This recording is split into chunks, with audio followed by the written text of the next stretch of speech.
Okay, good morning, everybody, and welcome to today's open forum. We have a lot going on, as you guys know. A lot of you were here last week for for Attorney Dan Villazon going over our new buyer broker forms. Well, we went over your questions mostly. We went over the forms the week before. As I just mentioned to those of you who've been on here a few minutes, I sent out this to go over to answer your questions. I'm still getting a lot of questions from you guys. Some of you missed the meetings or whatever. These meetings are recorded. They are on YouTube. We're recording this one right now. And I'm still getting a lot of questions, so very basic questions, and I want to answer all of those this week. Next week, we'll have a lender on to talk about a lot of the questions, which are these going to be able to be financed if the buyer has to pay these, et cetera. The lender next week will be able to answer those questions. There's been some changes to VA. They're doing changes to FHA, et cetera, to allow for more concession. We'll get into all of that. You guys can ask some questions on that this week, but we'll have a lender in next week to clarify all of those issues. And just like us, they're learning all the time. And for example, when I sent out the invitation yesterday, I did not know that the new listing agreements would be out. So we're going to go over that real quickly. I'm just going to go over the one for transaction broker, and I'm going to say this again, and I'll mention it a few more times today. Please use the transaction broker forms. All of the forms have single agent, transaction broker, no brokerage relationship, and then a single agent with transition, with the transition to transaction broker paperwork. Guys, just use the transaction broker paperwork. It is much easier. You're assumed to be a transaction broker in Florida anyway. This is not just in case you get both sides of the buyer and seller on a transaction. This is also because you're going to run into each other out there. There are over 1,000 of you Florida Realty Investments agents, and you are going to run into each other from time to time. It happens a couple of times a month. Two agents who don't even know each other will do a deal together. So we see that all the time. So please just use a transaction brokerage paperwork, and then you don't have to worry about transitioning later. That can be an uncomfortable subject to cover. When you have to explain the difference between single agent and transaction broker and why you're making the switch and what that means to them is all this personal information you told me. I've got to pretend I don't know it now, et cetera. And it's just kind of so wait, you're representing me and the other, it's just there's just a trust issue there. You're better off just starting as a transaction broker and staying that way. And we'll go over that real quickly on this paperwork when we get to that point. So I'm going to share my screen with you. For those of you who don't have it, it came from Florida Realtors last night.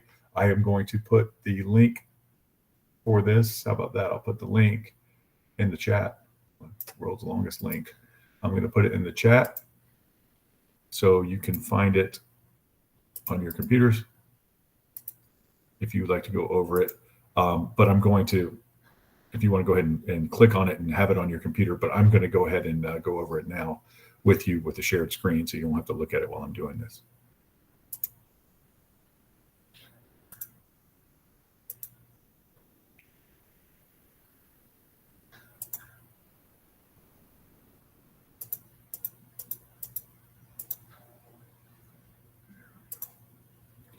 All right.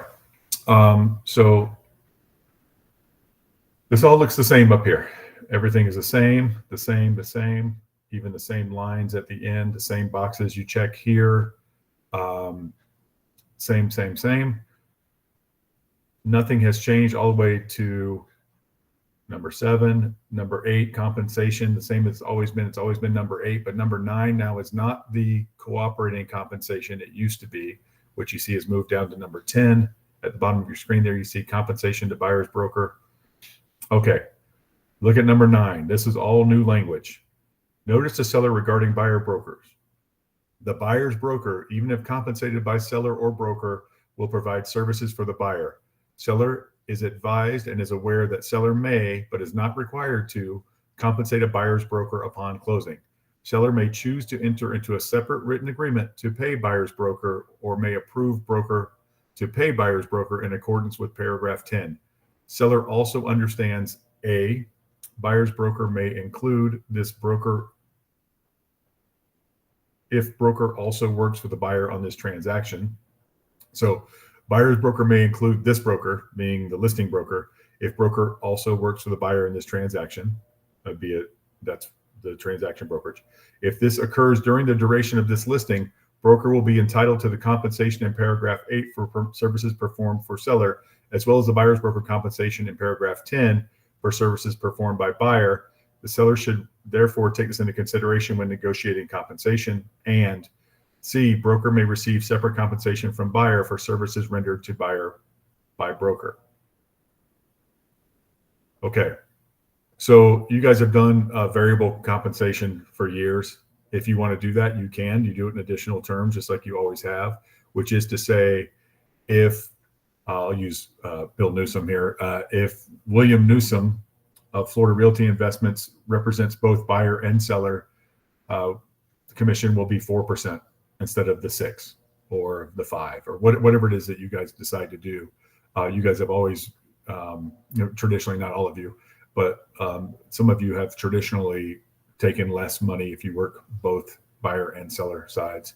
And you're certainly welcome to keep doing that. And this is explaining to them what was not really explained to them before, which is this actually is the only legitimate thing that has come out of this whole lawsuit thing. I think a lot of times they didn't understand before, but I mean, they knew they were paying 6%, but they didn't know you were going to get all 6% if you represented both sides. And a lot of you have done that before and taken 4% if you represent both sides, or what, and I'm making that number up, it can be whatever. So you may want to make that clear to them, because this is making it very clear to the sellers now. And I'm going back to line 136 here. I don't know if you guys can see my cursor. If this occurs during the letter B, 9B, if this occurs during the duration of this listing, broker will be entitled to the compensation in paragraph 8 for services performed for the seller, as well as the buyer broker compensation in paragraph 10 for services performed for the buyer. The seller should therefore take this into consideration when negotiating compensation. I don't think that last line is necessary, but it's that's what they're telling them. Okay. So now we're going back to what it's always been before, except there's a third box for no compensation will be offered to buyer's broker.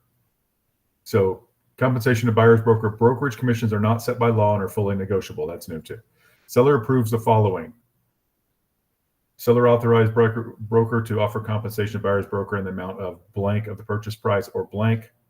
They did not. So they have not broken it down into their relationship anymore. Remember, they used to say 3% if they're single agent, 3% or blank percent if they're single agent, blank percent if they're transaction broker, blank percent if there's no brokerage relationship. They've gotten rid of that, which is good, because that was dumb from the beginning, because it doesn't matter what their relationship is. So seller authorizes broker to offer compensation to buyer's broker in the amount of blank of the purchase price or blank. This amount will be paid from broker to buyer's broker from the compensation amount agreed to in paragraph 8. So whatever you agree to in paragraph 8, which is not changed, that's always been, you put a 6 or 5 or 7 or whatever you've agreed to right there, and it'll be paid out of that in the amount of blank percent of the purchase price or a blank flat amount. This compensation will be set forth in a separate written agreement between broker and buyer's broker. You guys remember the forms we did 3 weeks ago? That was the separate written agreement between the broker and the buyer's broker. If you don't know what those forms are, you can look back when I invited you on the, what's today, the 31st, that would have been 24/70 on July 10th. I would have sent that email on the 8th or 9th to invite you to the 10th. That is when we went over the broker to broker forms. So when Doreen sees, she's a buyer's agent, and she sees a property that Wayne has listed, Doreen is going to call Wayne and say, hey, we'd like to get into that property. And what are you offering the buyer's broker? And Wayne is going to say, well, we're offering 2.5% on that one. And Doreen is going to say, okay, great, Wayne, I'll send you over the form. But Wayne should go ahead and have those forms ready. Actually, if you're going to have this listing and you're going to be offering 2.5%, you might as well have this form ready to go with your signature already on it, that you can send out to buyer's agents and have them sign it. So that's what, but Doreen is going to want to get that from, most people aren't going to do that, but Doreen is going to get that from Wayne, that it says 2.5% to protect herself. Okay. So that's it. Are you protected if you have it in writing from them on a text or something like that? Yes, but they should be set forth in a separate written agreement, which they gave you a form for. It's very simple. Fill in the blank. Take you a few seconds. All right. That's that, guys. That's the change. And then to go into the brokerage relationship, I told you I'd go over this. Broker will act as a transaction broker. Broker will deal honestly and fairly, will account for all funds, will use, which we don't do anymore. We'll use skill. I mean, we still account for everything, but we don't get the funds. We'll use skill, care, and diligence in the transaction. We'll disclose all known facts that materially affect the value of the residential property, which are not readily observable to the buyer. We'll present all offers and counter offers in a timely manner unless directed otherwise in writing, and will have limited confidentiality with seller unless waived in writing. Okay? That is a transaction brokerage relationship. That is the definition of it. Any questions on this? So this is your new listing agreement. I have asked a lot about the new listing agreement. I told you there would be one and there would be some kind of change to the compensation. I did not know they would do a paragraph explaining to sellers how compensation works and that they should be wary of you and et cetera, and negotiate. They should really negotiate this thing. They're just telling them flat out that. I did not know that would be in there, but I knew they would change this, which is on line 152, where no compensation will be offered. Buyer's broker is an option for them. Yes, Vivian, you have a question? No, I'm sorry. I was thinking about the BBA, not the listing agreement. So sorry. Okay. Well, let's talk about this. And if you guys have no questions about this new listing agreement, which is one thing I like about it is they took out the different amounts for because you guys used to have questions about that all the time, and people would put the wrong thing in the compensation boxes, which will not exist anymore. For those of you just catching up, there will not be compensation on the MLS. Those boxes will not exist. There will be, this is not in the place of, but just coincidentally, they're adding concession boxes in case the seller would like to put what they're offering for concessions on there. I don't know how often that will be used. I think a lot of people are going to try to put 2.5 or 3% in there to just kind of show that they're paying. Don't do that as a listing agent, because what you're doing is offering a concession. I mean, you're not stuck with it, but it's still negotiable. But if you put on here 6% and then your seller is like, sure, fine, 6% and 3%. I know we got to get people to come look at the house, right? So if they're offering 6% and 3%, don't put 3% in the concession box. Just have people reach out to you and tell them 3%.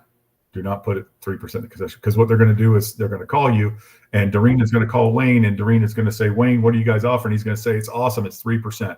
No problem. Send me the paperwork. I'll sign it. So she's going to send the 3% and ask for 3% concessions. And you're going to say, no, we're not doing 3% concessions. And she's going to say, well, why not? I'm giving you a full price offer. And you're going to say, well, that's not what we meant. Okay, so don't do that. Chuck. What's the difference between 10A and 10B exactly? Seller authorized broker to offer compensation, buyer's broker of seller in the amount of blanket purchase price. This compensation will be set forth in a separate agreement. They're offering to pay them directly. What? To buyer's broker from seller. Authorized broker to offer compensation to buyer's broker. This is not from that other part. So, okay. So in this case, you would put 3% up there and 2% down here, or whatever. This one is the only difference is be paid from what's in the parentheses is the only difference.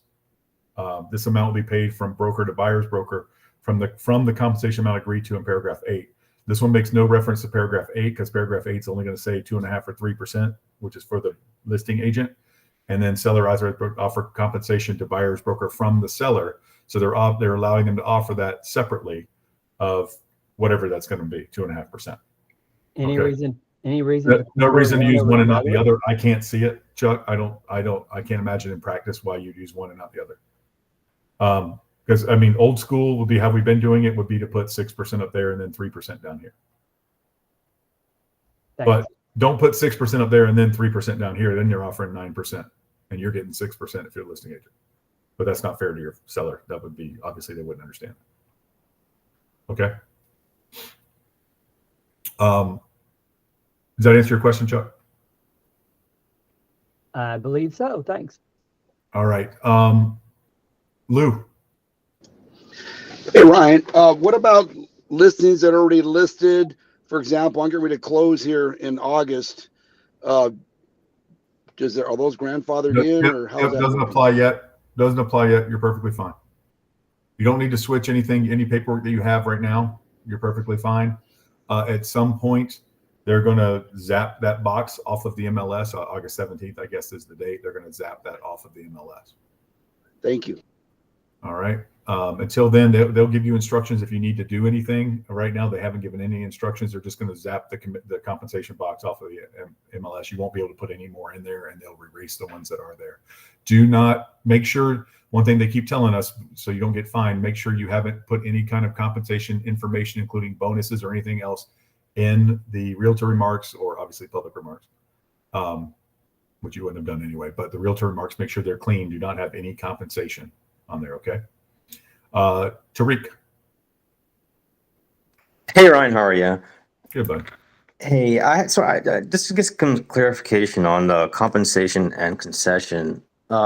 So concession is like will be bonuses or extra, or is it the same as compensation? No, concessions are from the price. So I might give you a concession if you have to get a new roof. I might give you a concession if you help with your down payment. Like FHA sees a lot of concessions. So because FHA people typically don't, just like you guys will tell people, you don't need a lot of money down to buy a house. It's a myth. You think you need a lot of money, you don't. So you go get them a FHA deal at 3.5% down. And then you get 3% concession from the seller. Sometimes 3.5% concession. You're allowed to take up to 6 or 9% now in concessions. So you'll go in and you offer full price or maybe over and just cross your fingers and hope it appraises. So because if it doesn't appraise, the seller is going to come back and have a problem. So that's a concession. So it's not the same. But you can now use the concession, which you couldn't before. But now you can use concessions to pay your buyer's broker. It is a closing cost. And that's what we're going to talk about next week with the lender. Please come back for when the lender's here. Sure. We're going to talk about that. Okay. Okay. So sorry. So let's say if the house needs a new roof or something, I'm gonna say, hey, can you, if my clients buy the house, can you change the roof? No, they're gonna want a concession to do it. And I'm just using roof as an example. It could be anything. A lot of times you'll go in and they'll have a bunch of repairs that need to be made in the inspection, and they'll say, hey, do you want to make these repairs? And people will say, I'd rather give you money to do it because otherwise I'm not hiring a licensed and insured person to put new faceplates on their outlets. Right. Stuff like that. So they might give you $1,500 to whatever. That's a concession. Gotcha. Okay, cool. Thank Anytime you. It doesn't affect that. You don't change the purchase price in a concession. You take money from the seller to the buyer. It helps them with down payments. It lets them bring less money to closing. Pablo. Hey, good morning, Ryan. I just want to mention, I was looking at the compensation section there, 10. There was some questions about A and B. And if you can see on A, there's going to be a separate written agreement between the broker and the buyer's broker. But B is a separate agreement between the seller and the buyer's broker. So maybe that's the difference right there. Yeah, it's not coming out of it. The seller isn't authorizing you to take it out of your 6%. They're saying they will pay them on the contract. Right. So I just want to make clear that they know that there's a different agreement. Yeah, one is broker with broker, and another one is seller and broker. Yeah, there's a different form for it too. So those forms that I sent out 3 weeks ago, guys, and Pablo, I know you didn't get one. But those forms, there are separate forms for that. Yes, good point. Mary Lou. Yeah, when I want to ask if the seller said, okay, I only pay the seller agent compensation. So it means only 3% on the total, right? Sure, it could be, yeah. But if that's what they want to do, then yes, and then they click this box on line 152 that says no compensation will be offered to buyer's broker. Okay. All right, so they would put 2.5% or 3% or whatever they're paying the listing agent up top on number 8. Yeah, it's always been number 8. And the only thing they added was a 9th paragraph here. So on number 8, they're going to put 2.5% or 3% or 4%, whatever they're offering you as a listing agent. And then down here, click no compensation will be offered to buyer's broker. Okay. So maybe we need to encourage the seller to still pay the buyer's agent because if like that. For sure you're going to, because if my client can't afford that, I'm not showing it. Or I'm going to try to negotiate 3%. I'm going to try to negotiate a concession to get your seller to pay it anyway.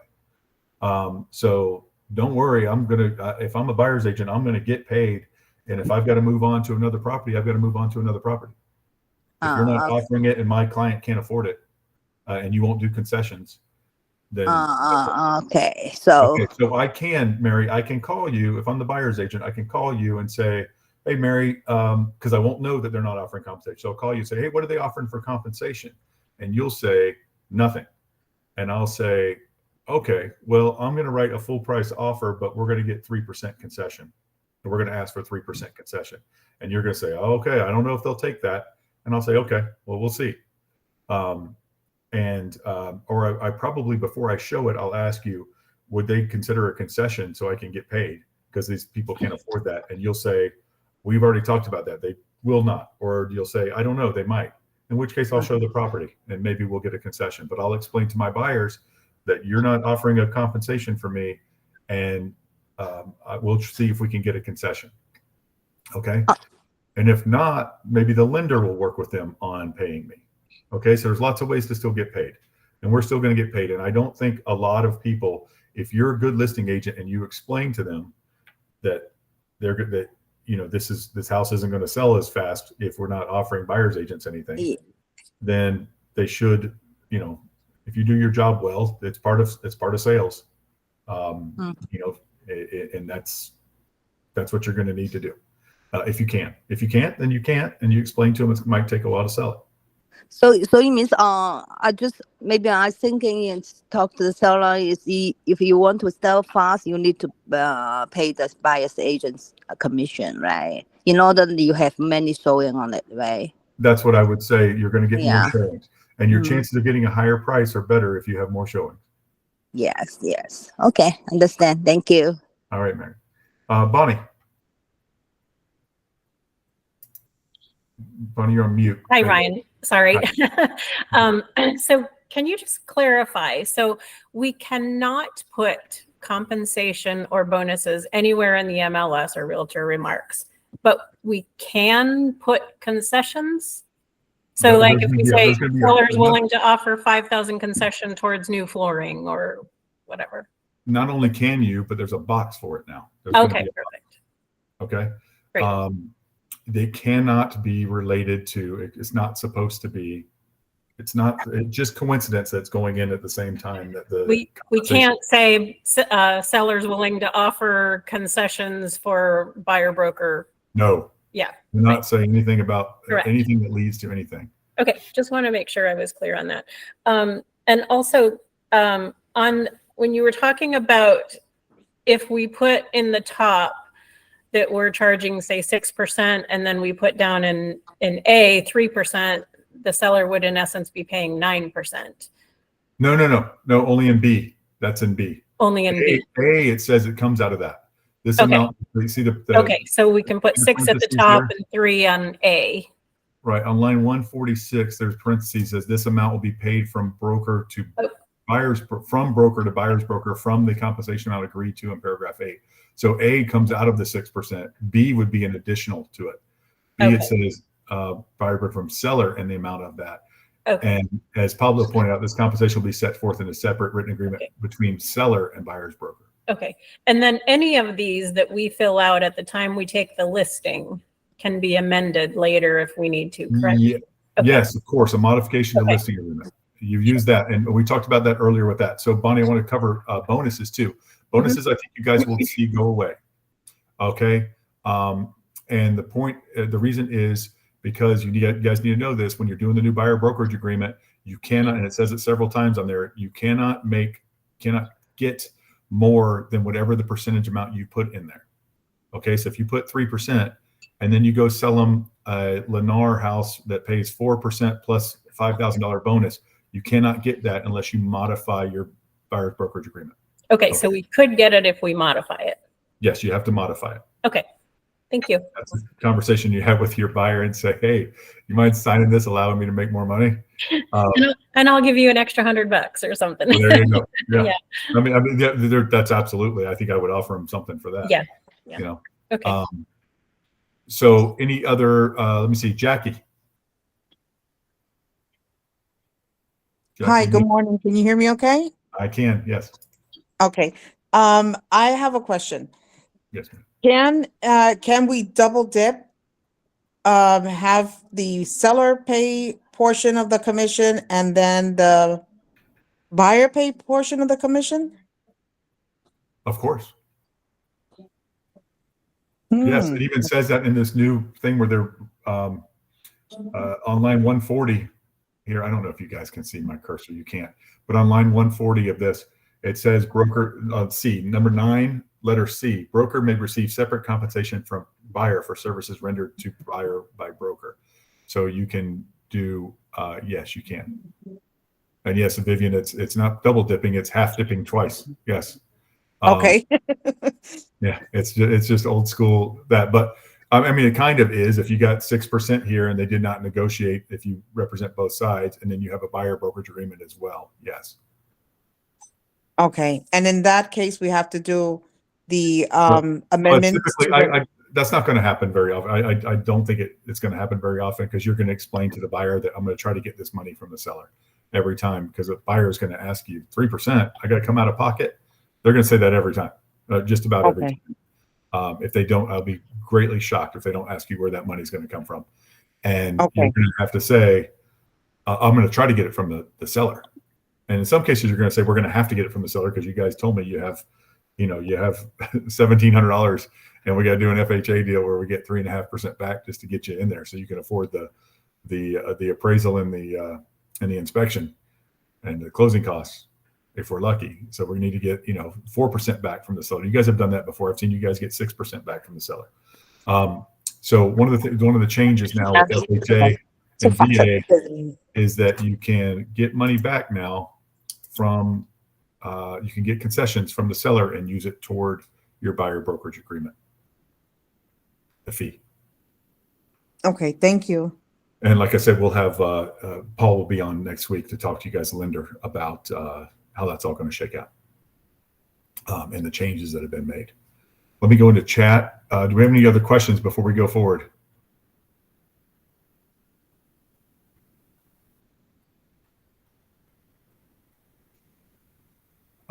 Do we have to redo listing agreement? Joyce, I think somebody asked that already. We do not have to redo it if it's already in progress. If seller chooses no compensation, then the concession may come into play to pay the buyer's agent, correct? Yeah, Natalie, that's what I mean, that's what I would ask for if I were the buyer's agent.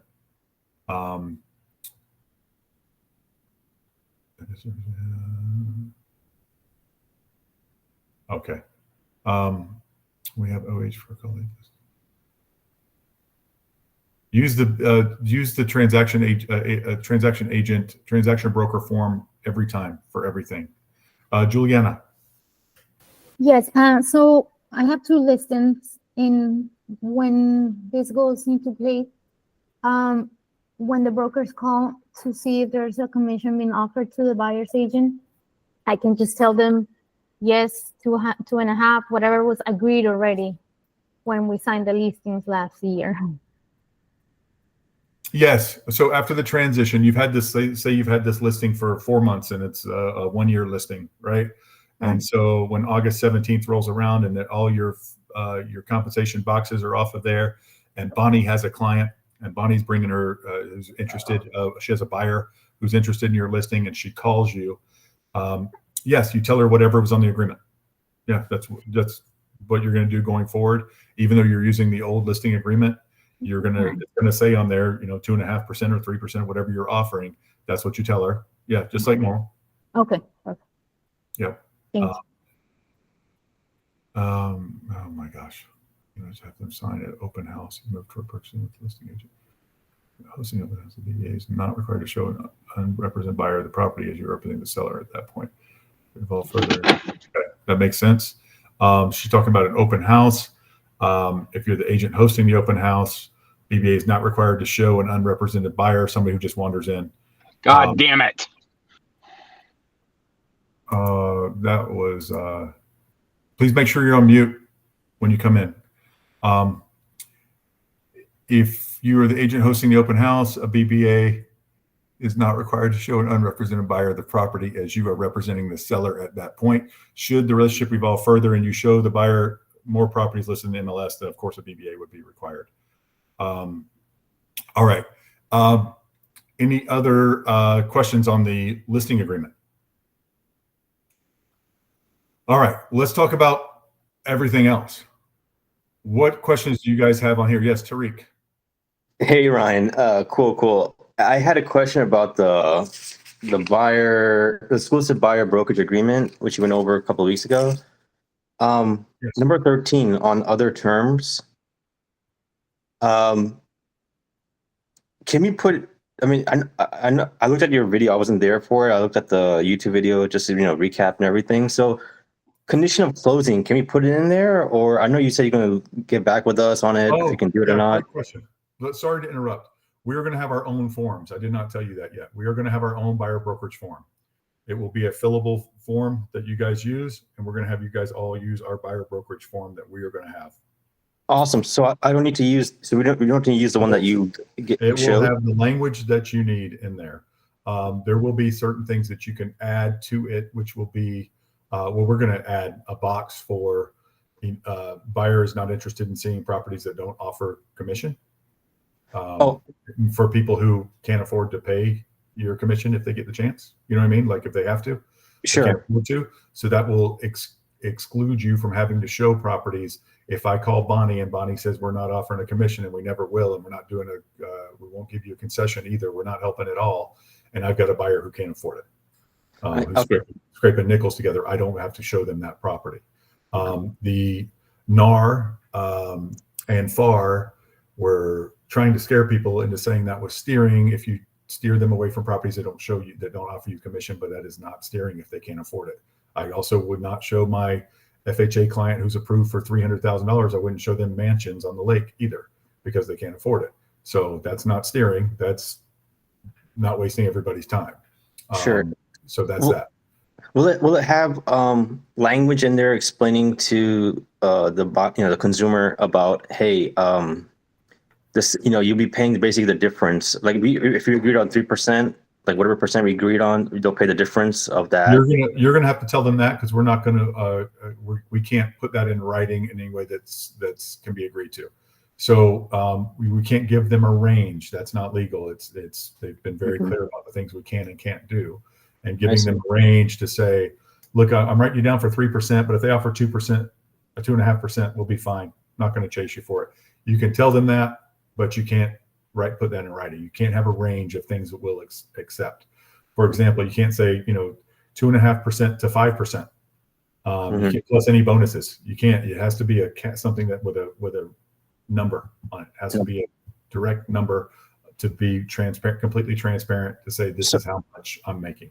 So how would the buyers, how would the consumer, like they'll say, hey, do you have any kind of something in, like, how would they get any kind of, like any knowledge or any kind of information, like just say, like what we're talking about is true. They'd be like just saying whatever we were saying to them, they'd be like, oh, you're probably making that up or something. Like how would they have anything kind of.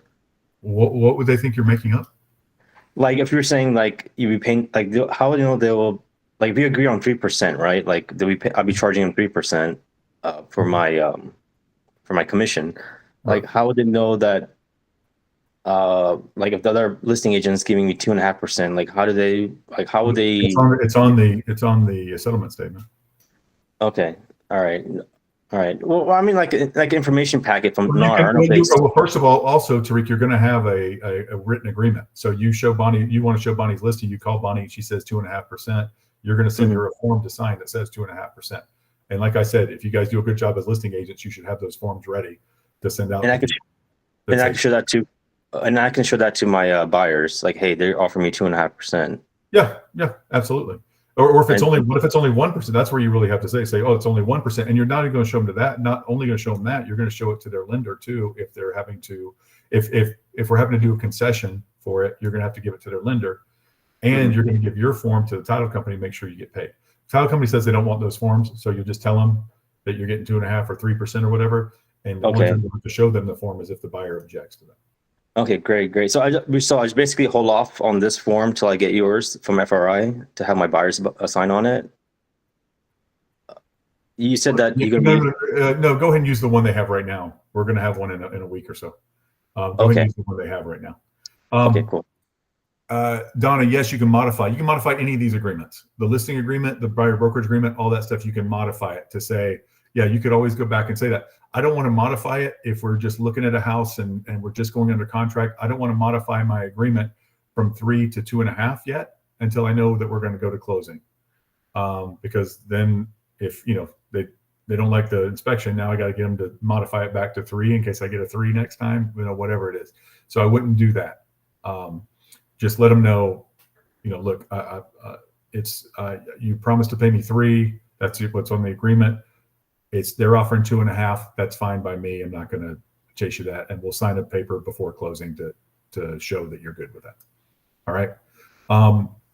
What form is being used to send to the buyer's agent ahead of setting the compensation expectation? I missed that. There was a form from July 10th. I did a thing here, and it's the form between between brokerages. Or, as was pointed out, there's also one between the seller. It was a group of 3 or 4 forms that I went over on July 10th in our thing. So if you look back to my emails like July 9th or July 8th or something like that, you'll see them. I attached them to that email. That's to answer Kelly's question. Tammy, you had a question. You just answered it. Okay. Thanks. I'm amazing. Read your mind. Pollock. Hi everyone. Yesterday with Florida Realtors, they had a session on the buyer brokerage agreement, and I believe someone asked, they briefly brushed on something similar, like what if the buyer just wants to see properties where their agent's getting compensated? So then they give like a rather ambiguous answer that it's going to be considered steering. And then if they're saying that, you need to have everything documented. So that just, it's a lot more confusing. Like, how do you document something like that? Like, how do you make sure that the buyer's not going to be like, oh, I never said that, and then you're the ones getting into trouble for that? So with our new forms, in the ones from the office, it's going to have something to address that. Like, would it be possible to maybe have another attorney just put in like a ready-made clause that we could just like copy paste it, rather than like coming up with verbiage by ourselves, saying like the buyer just wants to see like kind of properties? Pollock, this is why we're doing a form, so you don't have to do that. There's going to be a checkbox. Oh, there's going to be a checkbox in it. So there's on our form, there's going to be a checkbox that says they do not want to see this.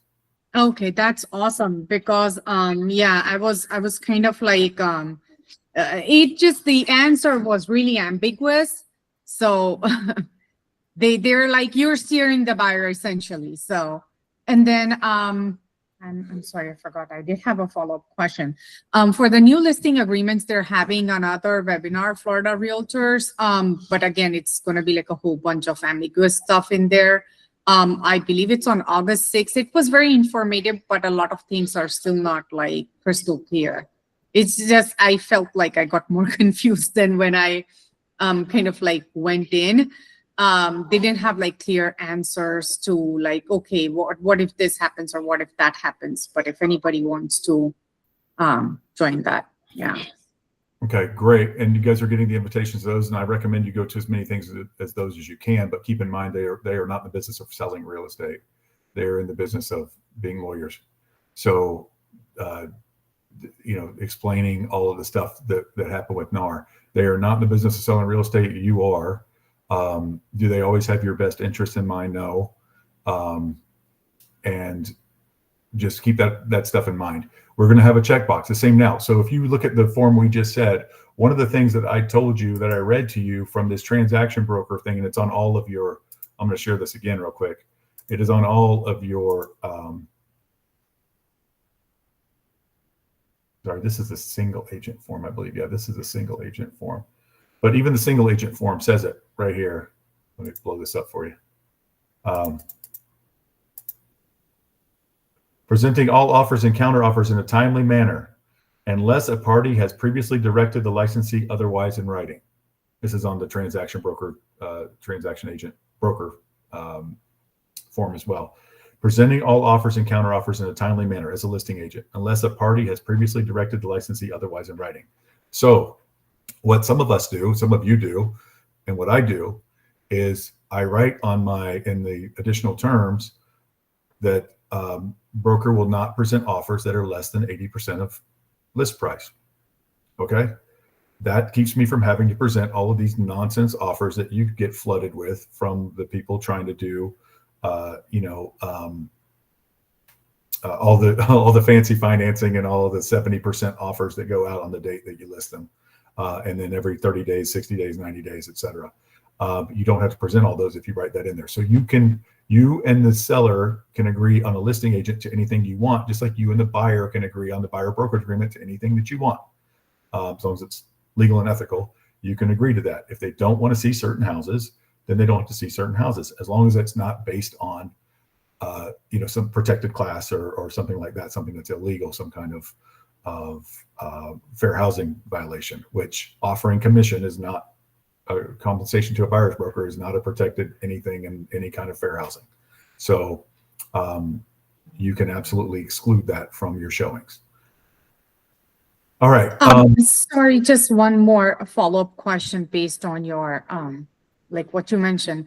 So if a buyer comes along, says, I only want to see properties where you're getting paid through like the seller or their broker, we get them to sign a form, and then would it be okay to ask the listing agent beforehand how much they would be paying? Of course, that's what you do. You have to do that. So, okay.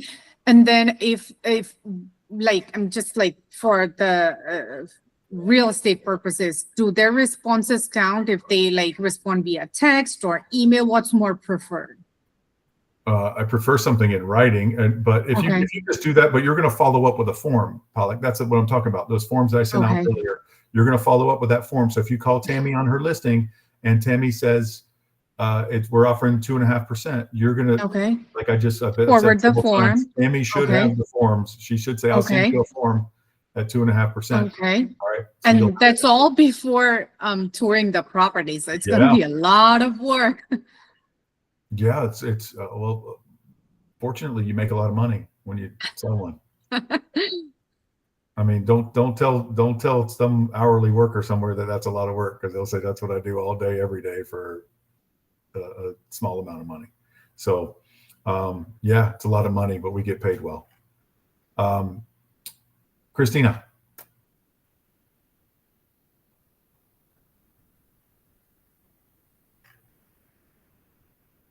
Christina, you disappeared from my screen. Sorry. Oh, Sorry. Okay. I hit the wrong button. Okay. I'm still trying to figure out which forms for, like, if somebody's calling on my listing, or, they call on an ad I'm running and they're like, I want to see this particular house, but maybe they don't want to sign something. I mean, there is some sort of like a one.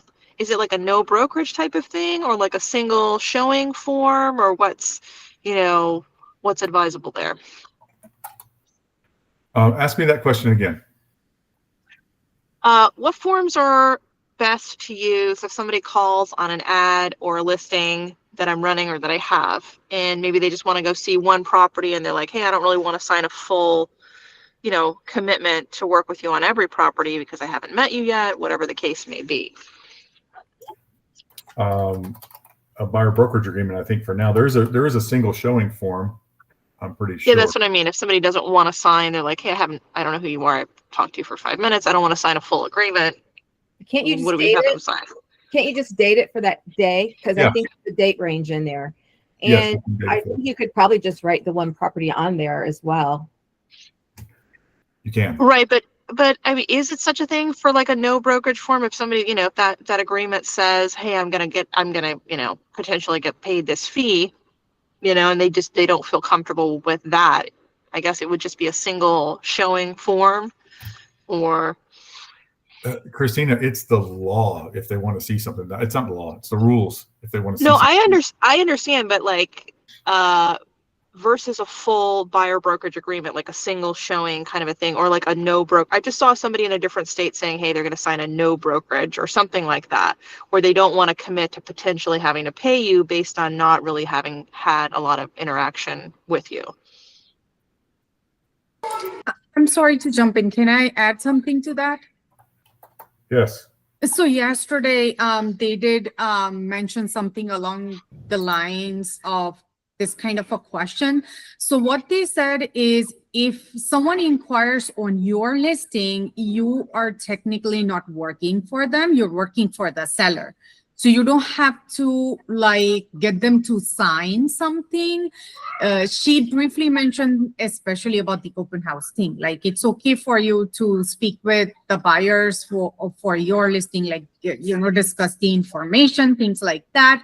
But then if the same buyer wants to make an offer on your listing, then you need to have them sign the buyer broker agreement. It's what they said yesterday. If you're representing them, yes. Yes. So if you're answering like general questions on your listing, you're fine.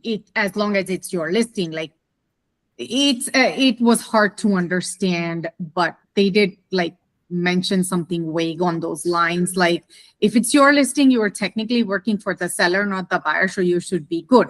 But if the same buyer wants to make an offer on your listing, then you need to have that agreement signed.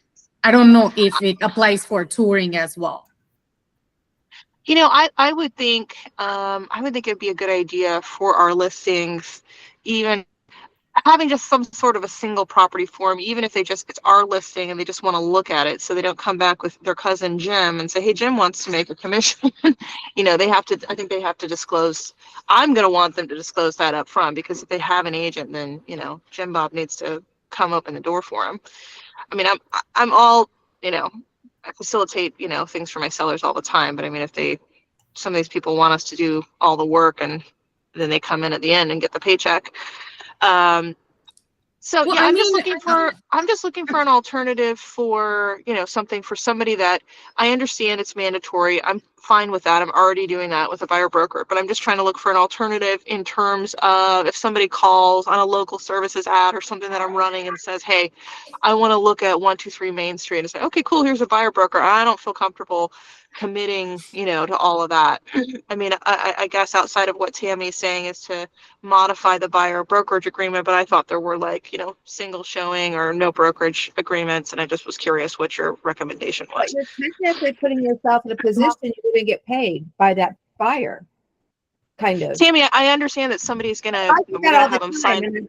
I did that previously all the time. It's a trust thing. I understand that we're going to have them sign something, and I don't have a problem with that. But what I'm asking Ryan is, if there's something that he would recommend, the brokerage recommends, in terms of like single showing in the event that somebody is not, because I mean, not a lot of people won't have problems with it. I think less people will have a problem with the buyer brokerage agreement than what many people think. But some people will not want to do that, and I just want to know what the brokerage's recommendation for that situation is. You're looking at this all. There is a showing agreement in Form Simplicity. Okay. For a single showing. Yeah. Yeah. There's a new form. You should be using it as an opportunity to sell yourself. I'm not looking at it that way. I'm not looking at it that way. I'm asking I'm trying to understand and get a full view of what I'm not looking at it that way. So don't make assumptions about how I'm viewing things. That's fine. So let's move on from that. There's a single showing form, which is great. There's also a place on the buyer brokerage agreement to put just a property. And so, I mean, I think that should be good. If, I'm only going to show you 123 Oak Street. That's it. But yeah, I get it. I get the question.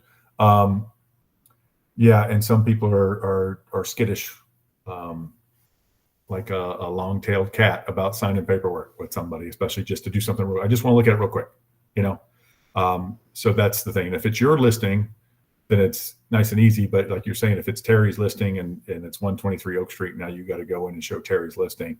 You do need something. A one-time showing is fine. Terry, you have a question? And I'm sorry, I was digging these papers up. Let me go through this real quick. Sorry, Terry, I'll put you back on hold. This is the seller's broker to buyer's broker form that you guys were asking about. This is the form. If you have a listing, you should have this ready to go with the property's name. You won't have the buyer's name yet, but you should have this ready to go. The seller's broker, obviously don't know the buyer broker, have the seller's broker, the property address, and go ahead and get these signed and ready to go, that you're offering 2.5% of the gross purchase price. And that's it. Okay. Also on our forms, our listing agreement, by the way, our buyer brokerage agreement, I don't think that we're going to have arbitration in there because I don't think it's good for us or you, specifically you. That's what we're talking about. I don't believe it's good for you, and I don't think it should be on there. But that's something we're discussing and leaving it off, and it is optional. That's why they have people initial it separately.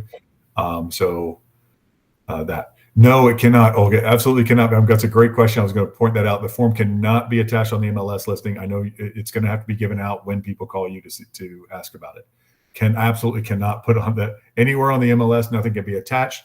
You cannot. There was a question about this. Somebody was a little concerned because it said on there these rules that they're putting out and explanations and frequently asked questions pointed out that you cannot link to your own website that has the compensation on there in the realtor remarks.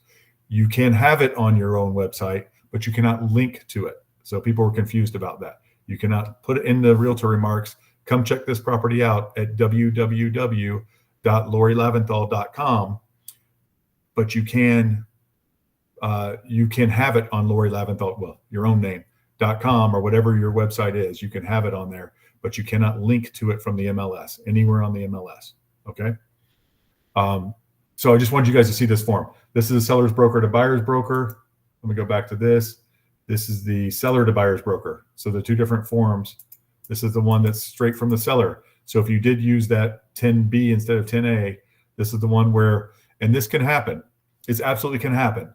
So why would this ever happen? I don't know why you'd use that part on the listing agreement. I don't think that's a great idea. But I think that in the case that someone comes to the seller with a great offer and they don't want to do a concession to do it, they would say the buyer's brokerage, Florida Realty Investments, because I've got the buyer, is and Terry's seller, who did not agree to pay a buyer's brokerage at first, but they like my offer because for whatever reason, it's a cash offer, et cetera. The seller is going to compensate me 2.5% or whatever, 3% or whatever my deal is. Okay. So this is the form for that. So I think you'll use this form more than you'll use the 10B on the listing agreement, which doesn't make much sense to do that. All right. Next, Terry. Yes, sir. Can you hear me okay? Yes, sir. All right. First, I wanted to throw a compliment to Florida Realty Investment. You guys are a fantastic brokerage. Carissa, you guys follow through with everything. I send messages. You guys get back with me immediately. You're an awesome organization, and we really appreciate it. Number two, regarding, I watched all the videos you've sent, so I've been watching and listening to all the questions and everything. I think we're probably all going to be learning this on the fly as we go, how we do this. I kind of took a lot of the information and I drew up on a 2-page thing. I plan on explaining to every single one of my clients, whether it's a buyer or a seller, starting from day one. This is the way we used to do things. This is it. This is the way it was all the way up until August. What's our date? 17th? Yes, sir. That this is the way it was. This is the way things were done. Because of some crazy reason, the NR agreed to do things a different way. So now this is the way we're going to have to do it from here on out. There's a lot of things I'd question about if you're doing an open house or somebody calls you, wants to see your showing. I'll meet them there if they just want to see the showing. I agree. A lot of people are going to be really apprehensive to sign something if they're going to just want to look at your listing. But if they like the listing and they want to buy it, they're going to go through you and you represent the seller, so it doesn't really matter anyway. Correct? That's right. But you still, if they are going to write an offer, then you do need to have that buyer brokerage agreement. Right. And that's going to be for the amount that the seller's already agreed to pay me. Right. And you're just going to attach that to when they sign the offer. Right. So. Now, the question I have, and I don't remember seeing anything in here, I may have missed it. When you put on the buyer's brokerage agreement that they're going to pay you 3%, let's just say the seller says, no, I'm willing to pay 2%. I'm not going to go more than 2%, which we know this is probably going to be running into this. Now that sellers have this option from the way it was to the way it is now, or the way it's going to be, and you go, okay, well, that 1%, I can either modify the buyer's brokerage agreement to say, I'll flush that 1%. We're just going to do it for 2%. Or I have the option to go to their lender. And I didn't quite understand how you go to the lender to get that 1%. Okay, so I think your next thing, I think your first thing would be to go to the seller and ask them for 1% concession because the buyer owes you that money. The second thing, on behalf of the buyer, I'm going to try to get it from the seller regardless. Right. Because if I'm assuming I'm making a strong offer, I've got something to stand on there. The second thing I would do is the lender option is they can put it in the loan. Was there a form that I would submit to their lender, or how do we do that? We'll find out more about that. Yeah, you're going to submit that buyer brokerage agreement and say they owe me 3% as part of their closing costs. Okay. Seller's only covering 2 of them, so you let them know that. Right. They're probably going to ask for the form saying that the seller's offering you 2%, so you have to submit that too. Right, and so much of this is really going to depend on, as a listing agent, because I'm about 50-50 buyers and sellers. So I think really so much of this is going to be how we present this to our sellers when we do the listing agreement, is letting them know that this is the way it's been for decades and decades and decades. All of a sudden now it's going to be this way. So if we highly recommend that they go ahead and agree that this is what they're going to pay us, whatever we want to charge for the listing, and this is what the average is that you offer a buyer's agent. This way it's always been. And either that or you just price it to the point to where you got a little leeway in there. So I think we're all going to be learning this on the fly as these things go. It's really nice to know exactly what we got to do in the buyer's brokerage agreement, the listing brokerage agreement, and everything. But I think as these things go, or as time goes by, we're going to figure this all out. Yes, NAR's made it harder for us to do business, and also I don't like the word consumer. I apologize. I think they're clients. What's the problem with that? That legally is some sort of agency issue, because we are assumed transaction brokers, and I think if you're a single agent, they can be your client. But they've changed all the buyer language to consumer. They changed the word buyer to consumer. So I don't know, Terry. It's nonsense. So a lot of this is nonsense. But previously, when you're giving them this history lesson, which well, is all they had to do before was offer $1. The only difference now is they don't have to offer that $1. Right. But you also explained to them if they're only going to offer $1, they're not going to get very many showings. And again, this really makes us a little bit more. We're all real. We don't do this because we just want to make money. We build relationships, we build friendships, we build referral bases by doing what we do for our customers, clients, whatever we want to call them. This makes it a little bit harder to build that relationship, I think, because we're looking at you as more just like a business this way versus, and by having us have all this thing signed and everything, I know we got to do it. It's what we got to do, but I think it kind of puts a little bit more of you're just a business friend now instead of because you have to get all these documents done legally. It's aggravating, but we'll figure it out. But anyway, I think you answered my question as far as getting the lender to pay that 1% or 0.5%, whatever it is you agree to, or that the seller won't pay. I'm assuming there'll be a form that we have to submit with that to the lender in the future. Just the BBA, just the buyer brokerage agreement says that they owe that. Unless you're getting it covered by somebody else, and it's not a lender's business. If the seller's paying you 2.5%, you got to say you got a signed agreement with your buyer for 3%. The seller's paying you 2.5%, and you're fine with that. Right. Then nothing. Right. So you don't have to do any. Do you have to do a modification for that you're lowering it to 2.5%? I wouldn't. That's what I was saying earlier. I wouldn't do that until right before closing, and then you present it as you want to be. You want to make sure we're still friends, Terry. Yeah. Right. You tell your client. You say, listen, Bob and Susie, I know you owe me 3%, but I'm gonna waive it and go to 2.5%. That's what they're offering me. I don't want anything from you guys. There's your relationship. I'd rather have your continued friendship and business. Right. Exactly. All right. That's it. Thank you guys for all my questions. And again, kudos to FRI. You guys doing an awesome job. Really appreciate that, Terry. Thank you. You bet. Pollock. So I have a follow-up question on the advertising part that you kind of like brushed up a little bit before. So I'm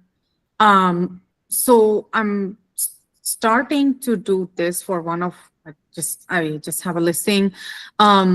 Is it okay if I make like an open house flyer and in the verbiage, like on the Facebook page, nothing to do with the MLS, I paste the link to the listing, and then I also mention at the bottom, like brokers welcome, the code broke is 2%. Is that allowed? Like it's linking to the listing, but I'm not saying anything on the listing. Correct. Your social media can have that. Yes. Okay, so so as long as This there's can't be nothing. MLS related. The MLS cannot link back to your social media that says that, but your social media can, of course, say the listing number and all that. Yeah.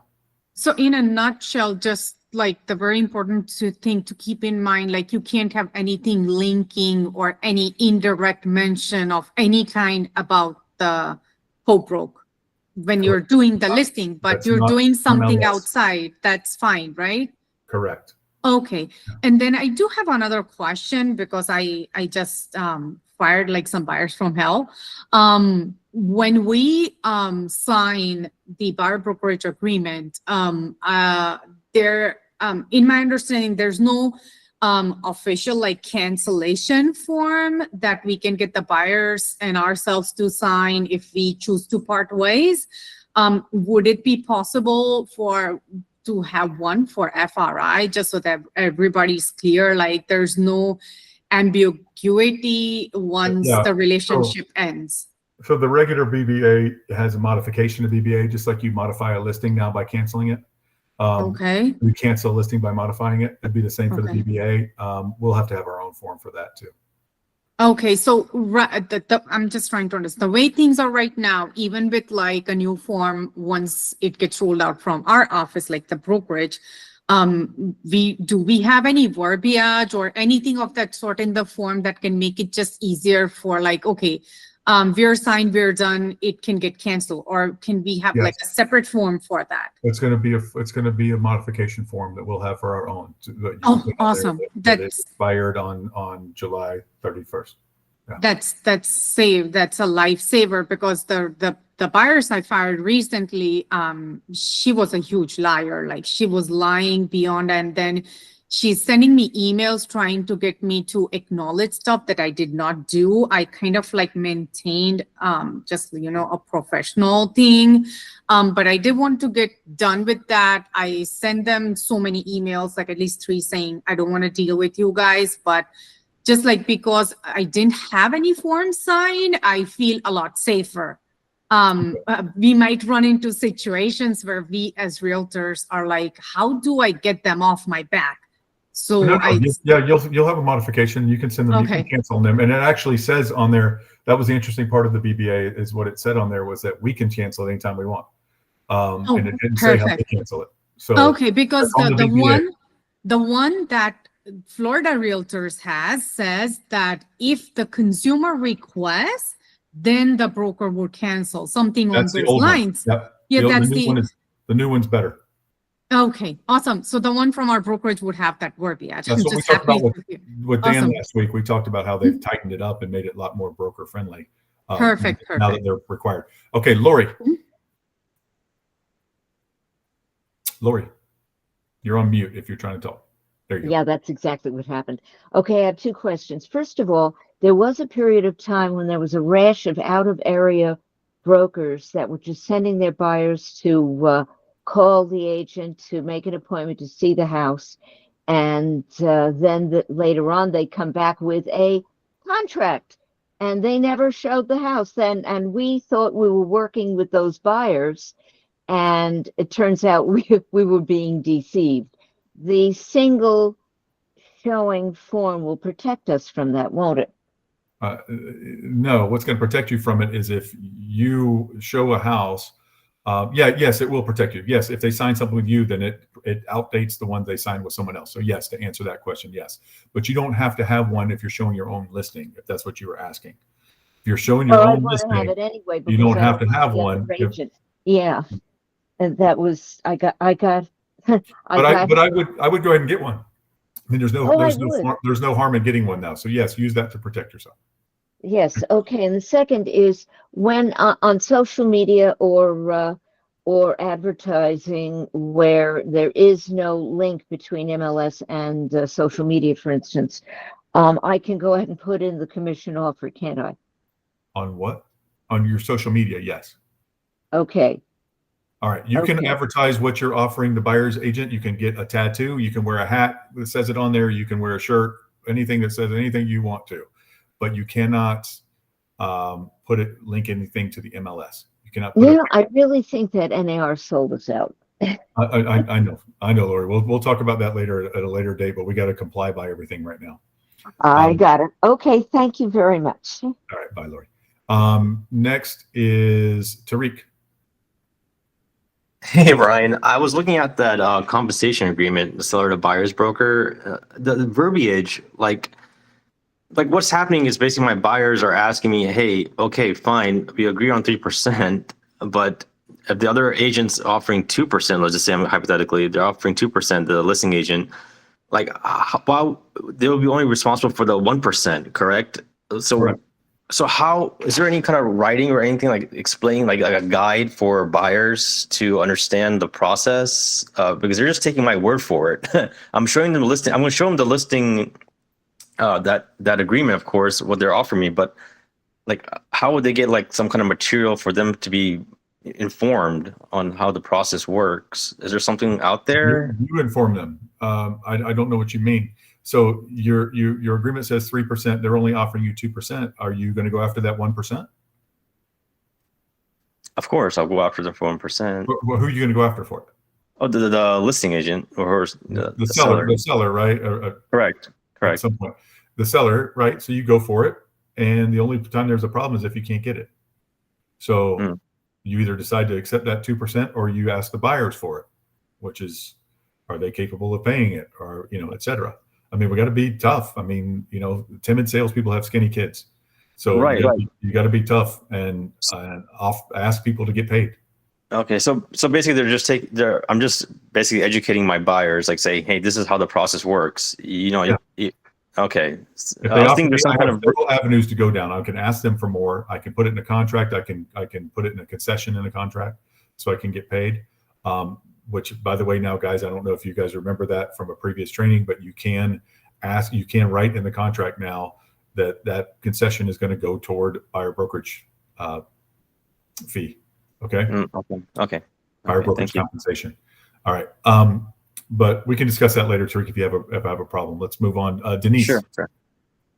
My question is, in my research, I came across a form that Zillow now has. They call it a touring agreement. I sent it to you earlier because I came across it by accident, and then I researched it. I mean, Zillow's in everybody's pocket. We all know that. But how do they get away with this when they tell us we have to do a form if we're touring houses? What do you mean by how do they get away with it? Well, how can this form that I printed, that I emailed to you, has a 7 days. It says that the buyers acknowledge that there's no exclusivity with any agent or other than this, and that they can tour houses for 7 days, and there's no fee for these touring services, and they're not locked in. And they can sign brokers agreements with, I guess, other agents. Zillow's a brokerage. If they're allowing this to happen, they're allowing this to happen. Right, so they can do this. Yeah, of course. We can make our own form too, as long as it's legal. Okay, so then basically it says if an agent is willing to, on their time with no exclusivity, if they feel comfortable doing it, that they can do similar to what this says, correct? Right, but this is an agreement. This is a brokerage agreement. And what is it? It just says that I'm not holding you to it. It says it's Right. non-exclusive. It's Right. a non-exclusive brokerage agreement, but it's a brokerage agreement. Right. So if a buyer is out there and they really don't want to exclusively commit and they want to see maybe 1 or 2 houses. This does not suit our purposes. It suits Zillow's purposes. Zillow is a brokerage, so they All can right. have this form.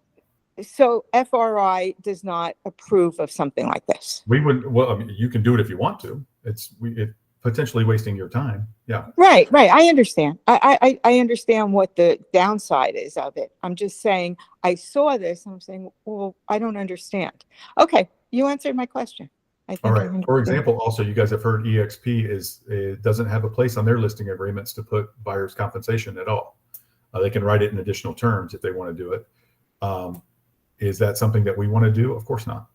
I don't know what that is, how that's beneficial to them. They seem to think it's a good marketing ploy, or they're avoiding. A lot of people think they're just avoiding future litigation, and they should be worried about that because they're one of the ones that get sued. So we don't have to worry about that. And Yes. don't think that's great business, but they can make whatever form, just like we can make a form that says every buyer has to do a cartwheel before they see a house.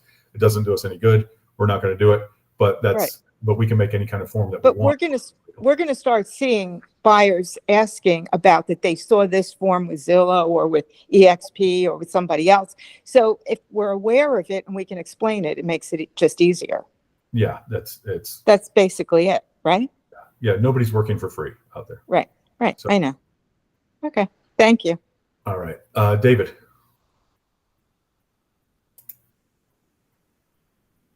David, if you're talking, you're on mute.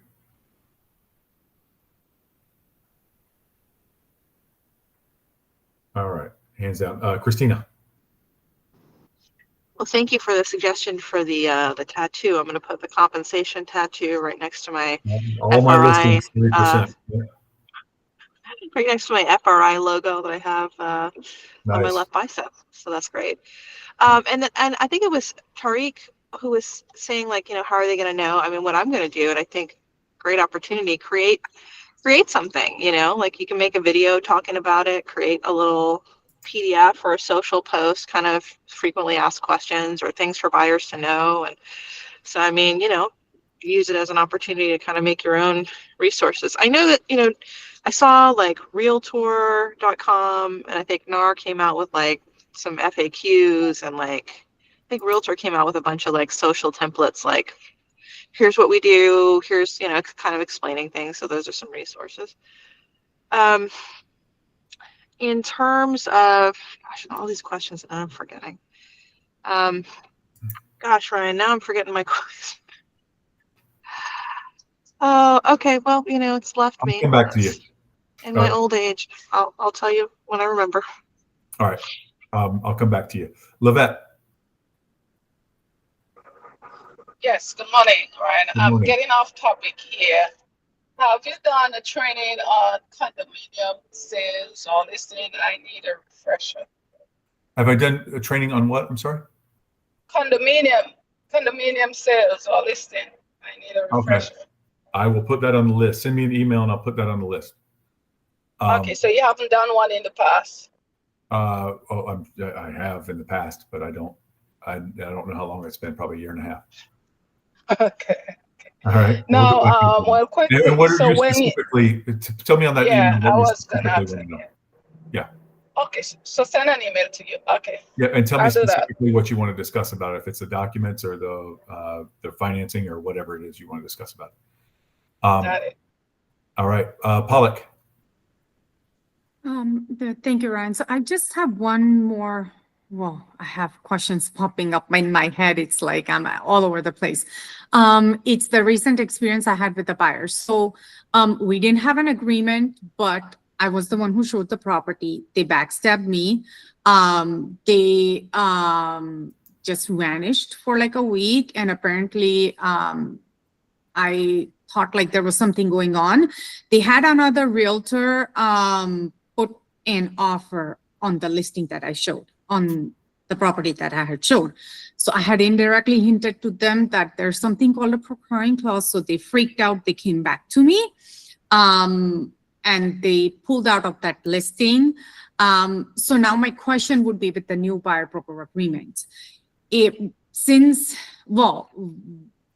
We have to do our due diligence, ask them like if they have anything signed up with anybody else.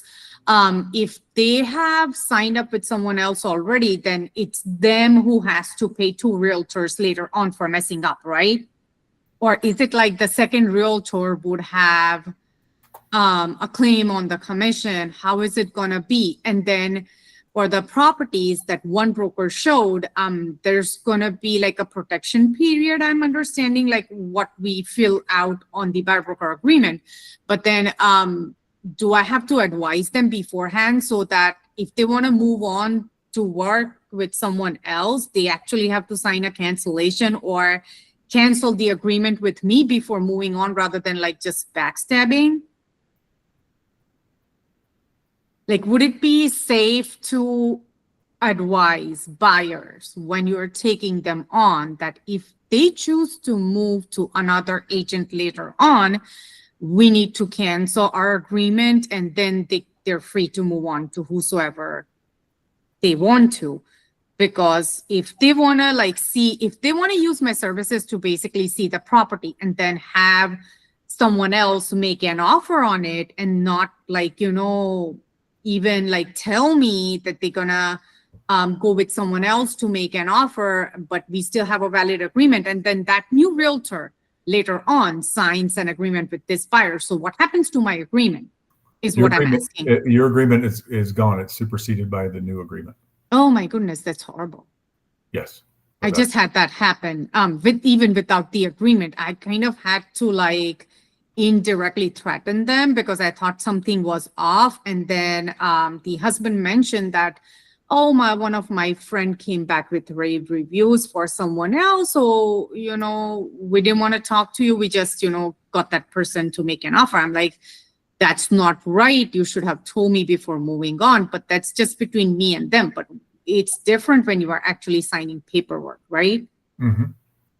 Yep. So they don't have to sign any cancellation. They just can, just move on to the next person. They should have, but they didn't. And so if you try to compare this and the other person wrote a contract with them, you never wrote a contract with them on this property? No, the other person has not written a contract with them. So basically I showed the property and then they made an offer through the other person. But now moving forward, I'd be having contracts with the buyers, right? What I'm asking is, do we need to cancel that so that the buyer can move on? Or they just, they just vanish? This new buyer brokerage agreement covers you a lot better on properties that you've shown. Okay. And you'll do better in arbitration with that. But that real procuring cause is not just showing the property, it's getting a contract signed. And the only time that gets violated is if someone, if a contract falls through and they buy it, then they buy it through another agent.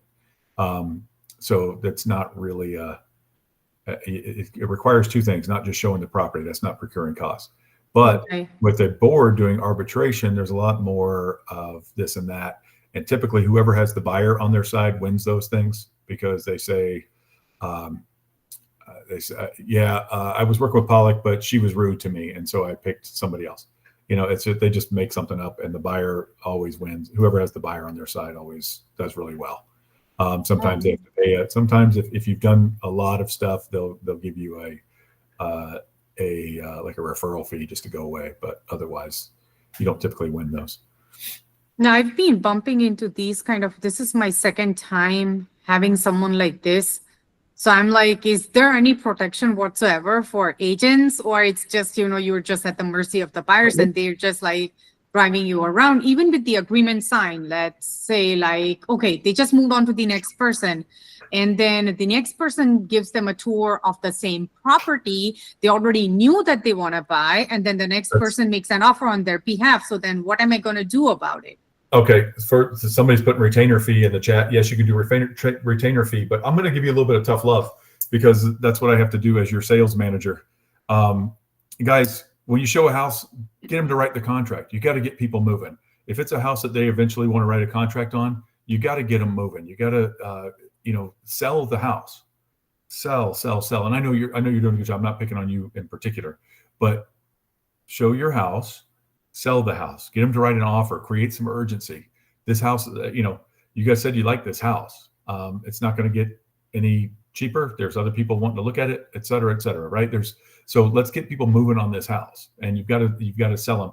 We have a very similar situation where I have the listing agent. One of you guys is a listing agent, and got someone come in off the street as far as she knew to look at the house, and she did, and she wrote the contract, and the seller agreed, and so now she's got it there. And then she gets a nasty message from somebody saying, "You stole my client. I showed him that house before," and it was someone who showed the house 5 weeks earlier, but and even left feedback that the buyer wasn't interested. And so, but the seller the listing agent didn't recognize the client, didn't know the client's name, didn't know the agent, whatever. And so all she has is this screaming agent who says, "You stole my client. I showed that house 5 weeks ago and they weren't interested, but now they want to go write a contract on it." "Oh, I'm sorry, that's not your client anymore. You showed the house, yes. By the way, they came and looked at the house again. Buyers are liars. They came and looked at the house again and pretended they'd never seen it before. Oh my gosh, this is so nice. So yeah, that kind of stuff happens. And No, I mean, you like, gotta sell them as quick as you can. There's nothing you can do to avoid that. no. I'm just saying, like, there are people who would like, well, I don't know. I don't know the word to describe them. Like, they are one of a kind cheaters. So they had me show them the property twice. They had another agent make an offer. Then they got upset with that agent. All of this happened in a 3-week time frame. 1 week I showed the property, the next week they vanished. They did their thing. They pulled out of that property. Then they had the courage to tell me what happened. And then they're like, okay, you showed me the property, so I'm going to do you the favor. So, make a new offer and let's send it. I did that. And then the wife texted me at 1:40 a.m. in the morning saying now she wants to pull out of the negotiations. That's when I told them that's not how I work. And then she told me that I have the right to pull out as many times as I want to. You can't stop me. So it's like, it's not just I'm cheated, it's they're cheating someone else as well. And I don't know, like, is there like a rule book for people like these? What do you do about them? You don't have to work with them. Yeah, I fired them and they took it the very wrong way. And they're like, how dare you fire us? And I'm like, Yes. I'm done. That's fine. There's 8 billion people in the world that can't all work with you. So they're one of the 7.99999 billion that's not going to work with you. That's perfectly fine. Thank you so much, Ryan. That's You did reassuring. great. Thank you. You have to stick Thank up you. for yourself. You have to stand up for yourself. A lot of this new stuff is just standing up for yourselves, guys. A lot of these new rules are making you stand up for yourselves, and you're going to have to do it. You have to justify your value, and you have to stand up for yourself. So that's Thank great. you so much. You did a good job. David. Hi, can you hear me? I can. Oh, okay, good. Okay, so a couple of things. First, everybody always keeps saying that why do the sellers have to pay the buyer's agent? The sellers never paid the buyer's agent. They just allowed the buyer to finance the payment to their agent. So the other thing is, if we just submit offers saying the offer is $300,000, $500,000, whatever, and that offer includes a $15,000 concession to my agent, that's perfectly fine, I assume, right? Yes. So I do see a problem with buyers signing agreements with multiple agents. It seems as if the agent that submits the offer is the only one who's actually really going to be protected. Is that correct, that it doesn't really protect us? That's going to be the latest agent, first of all. So yes, and that's what the attorney said last week, that the latest one is going to supersede the rest. So it really doesn't really protect us, even though we don't want people to know that necessarily. You.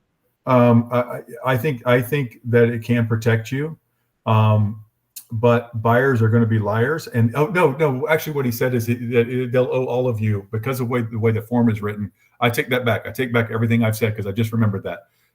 He'll owe all of you. That buyer will owe all of you a commission. I know, but that seems like that's going to be untenable. You're saying that tough luck. They're adults that sign forms. That's exactly what we went over last week. I'm sorry, David. You just triggered that memory in me. That's exactly what we talked. It's an adult who signed a form that says he owes you 3% of anything that's found by him or any other person. That's right. Everybody. Because that is the new form, and they on our new form they can't cancel it. Do you mind them redlining it to add a cancellation right? They can cancel it, and you're just gonna have to modify it. If they ask you to cancel it, you're done. Yes. Okay. So they're gonna have to ask you to modify it. They're gonna have to ask you to cancel it, and you're gonna send them a modification. And the last thing is, you mentioned something earlier about the buyers being able, customers, whatever we call them now, being able to get the bank to accept the broker's fee as part. Is that what I heard earlier? Yes, it's part of their closing costs. So if nobody else is paying it, you can ask their lender to put it in their loan. So you can just ask the lender to finance it, whether the seller wants to be involved in that or not. Correct. The seller wouldn't. The buyer has to be involved. Has to say, yeah, I'm going to do that. But I'm not following. So you're saying that you go to the mortgage company and you say the house is $300,000 and I want to borrow $315,000? no. What do you mean? No, I But mean, I heard they're you only say- going to borrow, they're only going to loan a certain amount of that 300,000 anyway. But yeah, and then there's not an extra 5%. Because I misunderstood. So what did you mean? when So you let's say they have an FHA loan. Okay. Yes.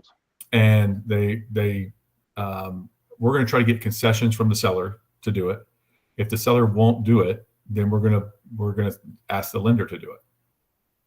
So I we're going see. to try to get concessions from the seller. Obviously, if they can, then they'll fit that into the now 9% that they can get.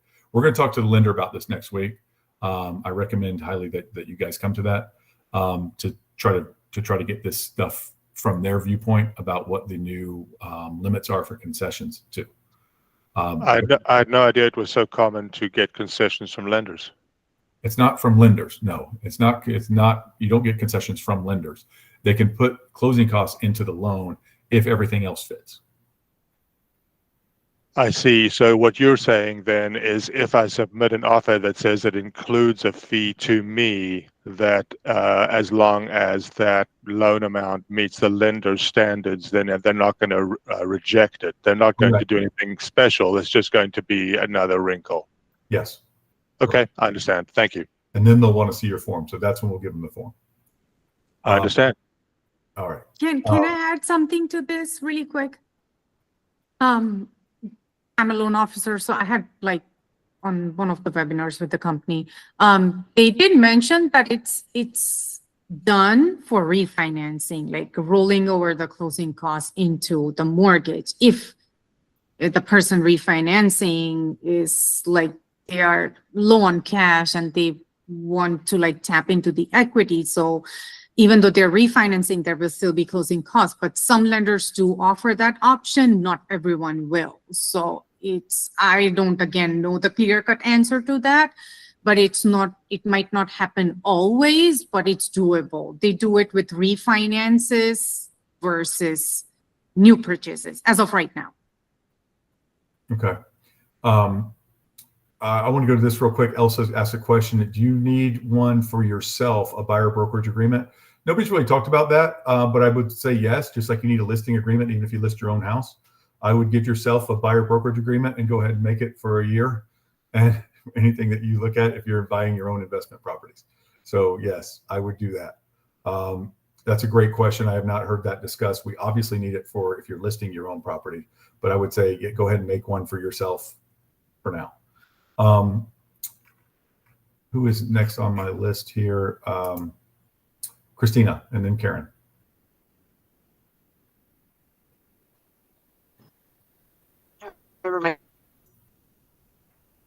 Christina, you're breaking up. Is it just me freezing or is there? Any luck Now now? I can hear you. I don't know if it's me or you. Nobody has their cameras Sort on. of so I can't even verbiage see to it. the buyer brokerage agreement. Can you hear I me can now? now. Okay. Is there any point to adding some sort of language to the buyer brokerage agreement stating that our buyer brokerage agreement would take first position in the event of multiple agreements? Like, let's say somebody, like you said, buyers are liars, and somebody signs with us and then signs with somebody else the next day and somebody else a third day. No, I'm not a lawyer, you know, but you can't who say would- your paperwork is. You can't say your paperwork is more important than other people's. You know, just like you can't write that on a contract that this contract's better than everybody else's. So you can't do that. Well, just that it would take first, but you know, like with mortgages, I mean, there's a first, there's a first mortgage and a second mortgage. If you're the first one. It's whoever has it, but it's not any more important than anybody else's. They owe all of them. I don't care if they signed 5 of them the day before. They owe all of them. Right, but if it ends up in litigation, like who gets, is there something you could put in there to say who's going to get paid first in the event of, that the same way with, mortgages, there's a first and a second? I don't know. That's a good question for a lawyer. It probably is based on the order they were signed.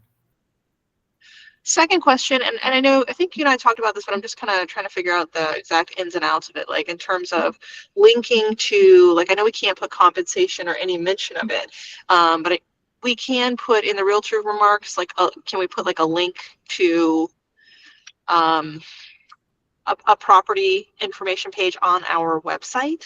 Can we do that in like a virtual tour where it's like a landing page about the property that may include things like compensation? Or can we link to anything on our site that we own that includes that information, or is that a no-no? Your site is fair game. You can put whatever you want wherever you want. You can make a billboard. You can do whatever you want. You just can't put it on MLS, and you can't. So we can't have a link. Cannot have a link to MLS. Okay, I thought people were saying that you could link to your website but so we can't do that. No links to anything external like that. At the beginning, people thought you could do that, so that was the rumor going around. Okay. That you could put just come to ChristinaRordum.com to see it, but now you can't. So I can still have simple language like, hey, agents, please call me with any questions or something like that. I can, so that's fine, right? Okay. No, of course. Yeah, okay. Agents call me with any questions. Yeah, that's completely nondescript. Yes. Okay, thanks. All right. You cannot say I'm 3% likely to answer my phone. You can't say anything like that. Karen.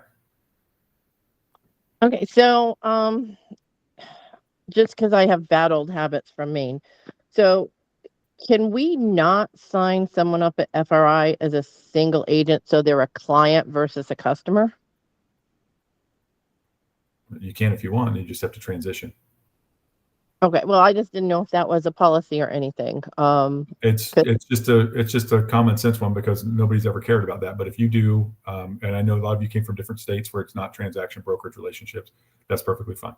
Did have that, but like we use buyer broker agreements like 95% of the time there because the commission splits were like not like they are in Florida. So you were screwed. You know? Right. Mm-hmm.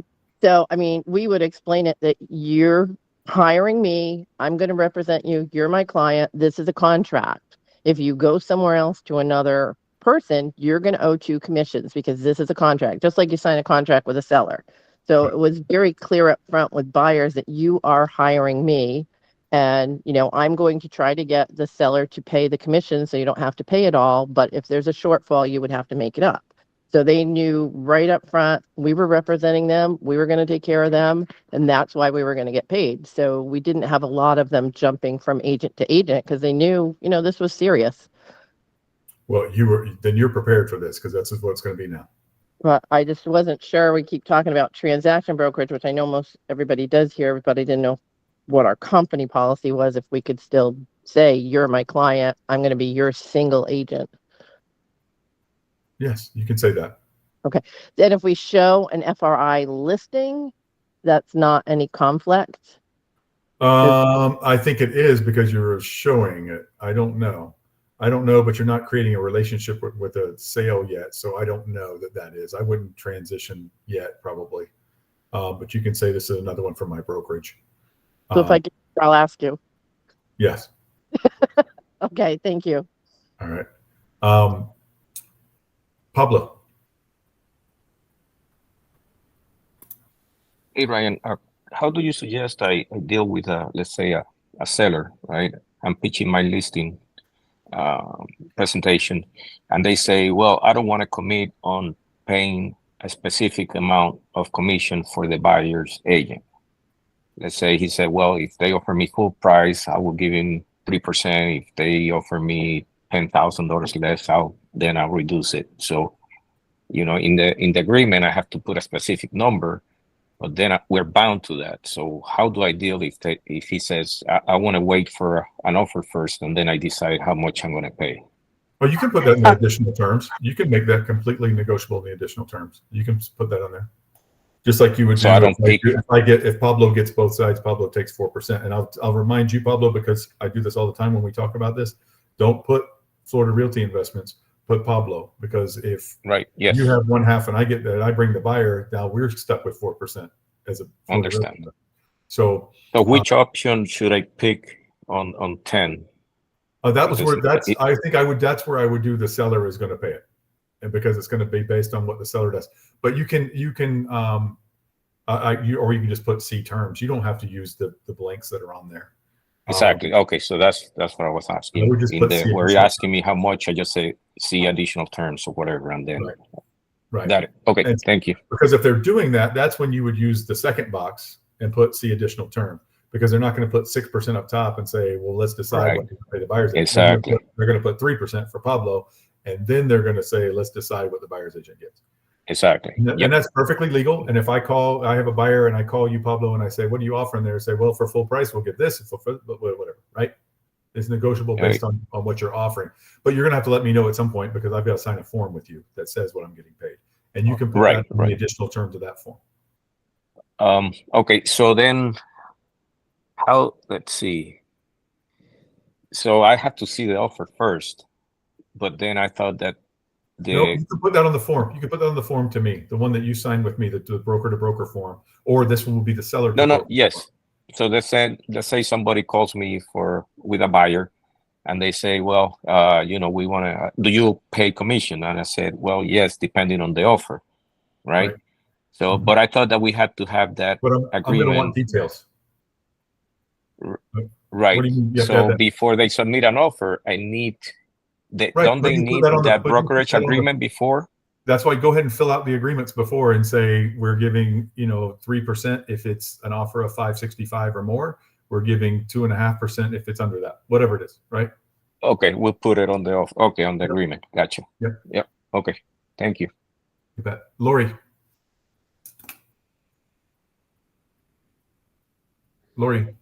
Hold on, I gotta find my, Okay, you found it. Whatever it is, you found it.